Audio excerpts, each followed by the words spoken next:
Namaskar. Welcome back to our podcast Mindful Wellness by Mohan Yoga School. शरीर धर्म खलु धर्म साधनम। शरीर के माध्यम से हम अपने जीवन के हर लक्ष्य को प्राप्त कर सकते हैं।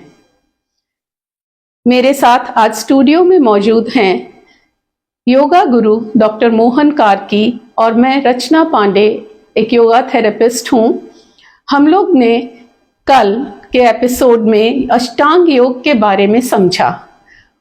Moving on with the same topic, यम नियम आसन प्राणायाम प्रत्याहार धारणा ध्यान समाधि। आज हम सर से समझते हैं कि यम और नियम क्यों करने चाहिए और ये क्या हैं। थोड़ा इसको विस्तार से आप हमें समझाइए। Thank you Rachna ji for wonderful topic that you have chosen to discuss today. तो ये योग में यम और नियम को साधना शुरू करने के समय में सबसे महत्वपूर्ण फंडामेंटल्स के रूप में देखा जाता है।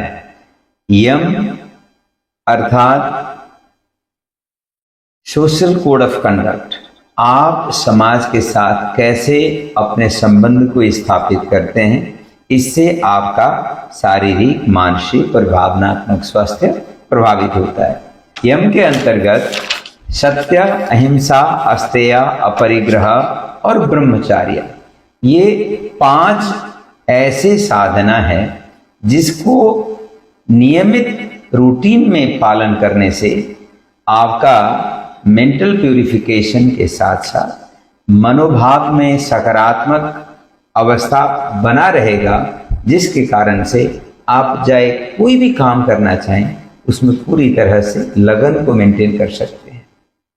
अब इसको अगर थोड़ा सा ब्रीफ में हम समझें, सत्य का यौगिक मतलब यह है कि आप अपने लिए सत्य का पालन करें। दूसरों को दिखाने के लिए दिखावटी सत्य का कोई मोल नहीं है। आपके आत्मा को पता है अगर आप कोई भी झूठ बोल रहे हो तो उससे आपका अंतर मन प्रभावित होगा। इसीलिए जब भी सिचुएशन आ जाए तो आप अपने आप को प्रश्न करिए कि अगर आपने झूठ बोला तो क्या आप अपने मन को, अपने आत्मा को उस झूठ से बचा सकते हैं? बिल्कुल नहीं। इसीलिए सत्य का पालन करना है। इसी तरह से अहिंसा क्यों पालन करना है? अगर आप हिंसा के मार्ग में चलते हो, कई सारे ऐसे सिचुएशन आएंगे। अगर आप दूसरों के प्रति हिंसा करते हो तो सबसे पहले तो जिसके प्रति आप हिंसा कर रहे हो वो उसी समय रिबटल कर सकता है, उससे आपको भी नुकसान हो सकता है। मान लीजिए जिसके प्रति आप हिंसा का व्यवहार कर रहे हो वो बहुत कमजोर है, तो भी आपको फ्यूचर में भी उससे रिवर्टल होने का संभावना बना रहेगा। अगर ये भी नहीं हुआ तो भी आपके आत्मा को पता है कि आपने किसी को चोट पहुंचाए हैं, तो आपका अंतर्मन उससे गिल्ट कॉन्शियस में रहेगा, जिसके कारण से आपका मनोभाव प्रभावित होता रहेगा। इसीलिए आपको अहिंसा का पालन करना है। अब अस्तेय क्या है? आपको अपने जीवन में जो भी धन संचय करना है, अर्थोपार्जन करना है, ये किसी निश्चित उद्देश्य के लिए होना चाहिए, न कि आपको ये सारे चीजें इकट्ठा करके उसमें खुश रहने के लिए। इनफैक्ट जो भी चीजें जब तक उपलब्ध नहीं होता तब तक आपके लिए एक तरह से खुशी का अपेक्षा देगा, लेकिन the moment you get it, उसका जो भी उपयोगिता कुछ समय के लिए ही रहता है। उसके बाद उसमें उतना ज़्यादा क्रेज मेंटेन नहीं होगा, उसके बाद उसका मोल अपने आप ही कम हो जाता है और फिर आपका दौड़ दूसरों के लिए, दूसरी चीज़ों के लिए चला जाएगा। ये कंटिन्यू होता रहे तो आप मानसिक रूप से कभी भी आनंद में नहीं रह पाएंगे।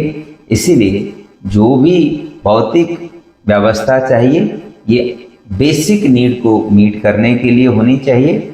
उसके बाद इसके ग्रीड के चलते आप एक्युमुलेशन के साइकिल में ना पड़े, तभी जाकर के आप अनंत आनंद को प्राप्त कर सकेंगे। अपरिग्रह नॉन होर्डिंग, आपको नॉन होर्डिंग अर्थात जो भी संचय है इसको आवश्यकता से ज्यादा संचय के भूख में जीवन नहीं जीना है। जितना आवश्यक है वो फुलफिल होनी चाहिए, उसके लिए आपको पुरुषार्थ करनी है। ये भी धर्म अर्थ काम मोक्ष एक तरह से पुरुषार्थ चतुष्टय का सिद्धांत है। जो भी आप अर्जन करते हो धर्मपूर्ण आचरण के द्वारा होना चाहिए, तब जाकर के आप अनंत आनंद को प्राप्त करते हो। लोभ लालच के प्रभाव से आप संचय में लगते हैं तो इसका कभी अंत नहीं होता। इससे आप कभी भी शांत नहीं रह पाएंगे, कभी आनंद को अनुभव नहीं कर पाएंगे। इसी तरह से अस्तेय चोरी ना करना। अगर आप चोरी करते हो तो इससे एक गिल्ट कॉन्शियसनेस आपको परेशान करेगा। दूसरा, अगर किसी के सामान उससे पूछे वगैरह आप लेते हो, जिस समय उसको पता लगेगा वो काउंटर करेगा। आपको जो सम्मान उनके मन में होगा वो सम्मान कम हो जाएगा और उससे फिर आरोप प्रत्यारोप झगड़ा के सिचुएशन तक आ सकता है। तो आपके मनोभाव शांत नहीं रह पाएगा। इसीलिए कभी भी दूसरों के सामान उनके परमिशन के बगैर नहीं लेना है। तो इसी को अस्तेय कहा गया।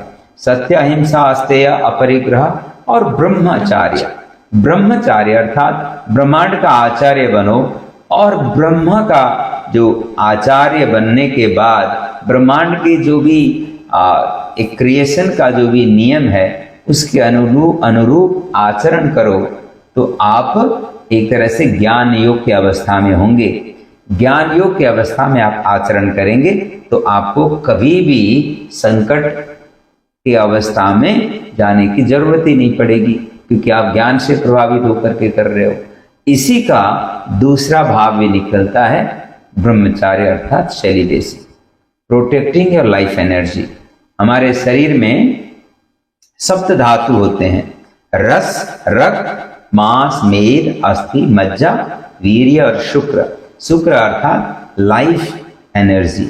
इस एनर्जी को प्रिजर्व करके रखें, तो इसको ऊर्ध्वारोहण करें। योग साधना में, कुंडलिनी साधना में हमारे मूलाधार केंद्र में स्थित शक्ति को ऊर्ध्वरेता करने का साधना है। अगर आप इसको संचित करते हुए ऊर्ध्वरेता बनाएंगे तो आपके क्राउन सेंटर पर जाकर के ऊर्जा प्रदान करेगा। तो आपका शारीरिक, मानसिक और भावनात्मक ट्रांसफॉर्मेशन के साथ साथ समाधि को प्राप्त करने के लिए रास्ता सहज हो जाएगा। इसीलिए इस सेलिबेसी को भी पालन करना है। और इसके साथ साथ 5 नियम के बारे में रचना जी ने प्रश्न पूछे हैं। तो 5 नियम, इसमें शौच, संतोष, तप, स्वाध्याय, ईश्वर प्राणिधानानि नियमः, ये 5 नियम है। तो शौच, ये प्रत्येक दिन हमें शौच का पालन करनी है। शरीर की सफाई शोधन जरूरी है। संतोष के साथ जीवन जीना है। आप अपने पुरुषार्थ के माध्यम से जो भी आर्जन करते हो उसके प्रति अंदर से संतुष्ट रहें और निरंतर पुरुषार्थ करते रहें, अर्थात तप करते रहें, अपने एंडेवर को बनाए रखें। ये तप है, पुरुषार्थ है। तो शौच, संतोष, तप, स्वाध्याय, सेल्फ स्टडी, इसके भी कई मायने निकल सकते हैं। आप अपने आप को जानिए। आप इस जीवन में आए हो तो क्यों आए हो, कहां से आए हो। आप आज जो भी व्यवहार कर रहे हो, इस व्यवहार से आपका आने वाला कल कैसा होने वाला है वो निर्धारित हो रहा है। इसका इवैल्यूएशन करिए। आपके आचरण को, आपके वाणी को, आपके भोजन को, आहार विहार को, व्यवहार को, क्योंकि आज जो आप कर रहे हो ये आने वाले कल का निर्धारण कर रहा है। तो इस तरह से स्वाध्याय अपने जीवन में निरंतर बना रहे। तो फिर शौच, संतोष, तप, स्वाध्याय, ईश्वर प्राणिधानानि नियमः। तो ईश्वर प्राणिधान, कई बार जब आप अपने जीवन में अपने हिसाब से अशक अच्छा ही कर रहे होते हैं तो भी बहुत सारे अनएक्सपेक्टेड, अनप्लीजेंट सिचुएशंस पैदा हो जाते हैं। उन सभी सिचुएशन को ईश्वर का प्रसाद समझ करके ग्रहण करते हुए, आत्मसात करते हुए अपने पुरुषार्थ को निरंतर बनाए रखें तो बहुत कम समय में ही आप उन सभी समस्याओं को ओवरकम कर पाते हैं। तब जाकर के आपका शरीर मन सिंक्रोनाइज होगा। अगर आपने यम और नियम के पालन के माध्यम से शरीर और मन को सिंक्रोनाइज कर लिया तो आपका आगे का साधना बहुत सहज होगा, आपका आगे का जीवन बहुत उत्कर्ष में पहुंच जाएगा। Thank you. बहुत अच्छे से सर आपने यम और नियम समझाए, जो कि शायद हम सभी को ये पालन करने चाहिए, और अगर इस तरह से हम पालन करेंगे जो कुछ आपने अभी बताया है तो निश्चित ही जीवन बहुत ही सुंदर और सुखदायक होगा जी। इसमें अगला जो अंग है वो आसन प्राणायाम है। तो बहुत से लोगों का ये प्रश्न होता है कि पहले प्राणायाम करना चाहिए या पहले आसन करना चाहिए, तो इसके सीक्वेंस को भी करने का कोई खास साइंस है, इसके पीछे क्या साइंस है वो आप थोड़ा हमें बताइए। हाँ देखिए रचना जी, इसमें अगर हम शास्त्र को देखते हैं तो सभी जगह आसन को पहले ही बताया गया। आसन पहले करेंगे, साधना के एक तरह से स्टेजेस के हिसाब से आसन पहले आता है, क्योंकि ये फिजिकल बॉडी के ऊपर केंद्रित दिखाई देता है। हालांकि जब हम आसन का अभ्यास करते हैं इसका इम्पैक्ट, इसका इफेक्ट फिजिकल बॉडी से लेकर के energy body, mental body, emotional body पर भी आएगा, अल्टीमेटली स्पिरिचुअल बॉडी पर भी इसका इफेक्ट आएगा। फिर भी ये शुरुआती रूप में ये स्थूल बॉडी पर केंद्रित साधना है जी। और स्थूल बॉडी में एक स्तर का नियंत्रण जब तक नहीं होता, प्राणायाम साधना के लिए शरीर तैयार नहीं हो पाता है। इसीलिए पहले आसन में परफेक्शन प्राप्त करना जरूरी है। आसन में एक लेवल का परफेक्शन, अर्थात कम से कम 5-10 मिनट एक आसन में बैठने का कंफर्ट तो आ जाए। तो इसके लिए स्थिरम सुखम आसन की अवस्था को हमें पहले प्राप्त करना है, इसके बाद हमें प्राणायाम करना होगा। शास्त्रों में भी इसी तरह से इसका श्रृंखला या सीक्वेंस है।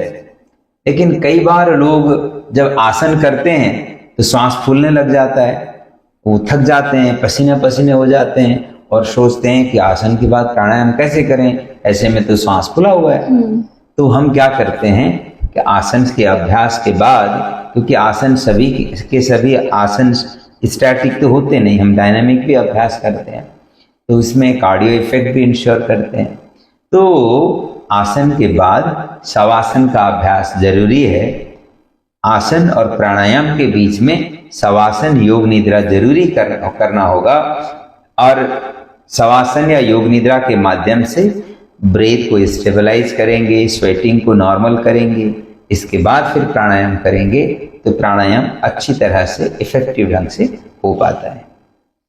थैंक यू सर, बड़ा अच्छे से आपने ये डाउट क्लियर किया कि शरीर को पहले एक्सरसाइज करके, आसन करके, फिर स्थिर करके, थोड़ा रिलैक्सेशन मोड में लाने के बाद फिर हमें प्राणायाम करने बैठना चाहिए। आगे दूसरे अगले अंग को मैं अगर लेना चाहूँगी सर, अब प्रत्याहार, धारणा और ध्यान, ये तीनों में क्या अंतर है? हम लोग तो आम लोग समझ नहीं पाते हैं कि प्रत्याहार, धारणा और ध्यान हमें एक जैसे लगते हैं, लेकिन पतंजलि योग सूत्र में इनको अलग अलग अंग दिया है, तो जरूर इनमें कोई अंतर होगा, वो आप थोड़ा बताइए हमें। जी रचना जी, ये अष्टांग योग में यम, नियम, आसन, प्राणायाम, ये 4 बहिरंग योग है, और प्रत्याहार को एक तरह से कनेक्टर के रूप में देखा गया। तो फिर आगे धारणा, ध्यान और समाधि ये अंतरंग योग है। तो प्रत्याहार में इंद्रियों के ऊपर नियंत्रण का साधना किया जाता है, और इंद्रियों के ऊपर जब नियंत्रण हो जाए तो माइंड सहजता से इंटरनलाइज हो जाता है। अब माइंड को इंटरनलाइज करते हुए एक जगह पर केंद्रित करने के लिए जो कॉन्शियस एफर्ट किया जाता है, उस एफर्ट के प्रक्रिया को हम एक तरह से धारणा कहते हैं। कंसंट्रेशन का साधना, जबकि उसमें माइंड अपने आप ही एक जगह पर टिक नहीं रहा है, हमें बार बार एफर्ट करके ले आना पड़ रहा है, फिर भी हम उसको साधना के रूप में कर रहे हैं, तो ये धारणा का साधना हुआ। जब धारणा एक तरह से टिकने लग जाता है तो इस अवस्था को हम ध्यान का अवस्था कहते हैं। तो इसमें कहा गया कि देशबंद चित्तस्य धारणा, माइंड को एक जगह पर कॉन्शियस एफर्ट के साथ बांध करके रखने का साधना धारणा, और जब माइंड अपने आप वहां टिकने लग जाए, एफर्टलेस कंसंट्रेशन कहते हैं। अगर एफर्टलेस कंसंट्रेशन हो जाए तो ये ध्यान, इसको संस्कृत के श्लोक में महर्षि पतंजलि कहते हैं, तत्र प्रत्येकतानता ध्यानम। जो देशबंद चित्तस्य का अवस्था था वो निरंतर अखंड अपने आप एफर्टलेस हो जाए तो वो ध्यान है। और जब ध्यान निरंतर करते रहते हैं तो तदेवार्थ मात्र निर्वासम स्वरूप शून्यमिव समाधि कहा गया। अर्थात जो ध्यान का साधना करते करते व्यक्ति अपने और जिस विषय पर ध्यान कर रहा है और उस कंटिन्यूअस एक एफर्ट धारणा जो चल रहा है, इनके बीच में भेद भूल जाए और उसके साथ पूरी तरह से एकाकार हो जाए, तो उस अवस्था को फिर समाधि का अवस्था कहा गया। तो धारणा, ध्यान और समाधि एक श्रृंखला है। फर्स्ट स्टेज धारणा, सेकंड स्टेज ध्यान, फाइनल स्टेज समाधि, और इन तीनों को एक साथ मिलाते हैं। त्रयम में एकत्र संयम, उस सिद्धि के साधना, सिद्धि का प्राप्त करने का अवस्था हो जाता है जब ये तीनों श्रृंखला में मिलने लगते हैं। जी, बहुत सुंदर। जैसे कि चित्त की वृत्तियों को निरोध करने के लिए पहले प्राणायाम किया जाए, ब्रेथ एक्सरसाइजेस करी जाएं, और फिर धीरे धीरे प्रत्याहार, धारणा और ध्यान की स्टेज में हम आसानी से पहुंच सकते हैं। बहुत अच्छे से आपने आज एक्सप्लेन किया है सर अष्टांग योग के अंगों को, एंड मेरा पूरा विश्वास है कि हमारे सुनने वाले और देखने वाले सभी दर्शकों को इससे बहुत फ़ायदा होगा। और किसी का कोई भी प्रश्न है तो आप नीचे कमेंट में डाल सकते हैं। And thank you very much. We will meet you soon with a new episode. नमस्कार।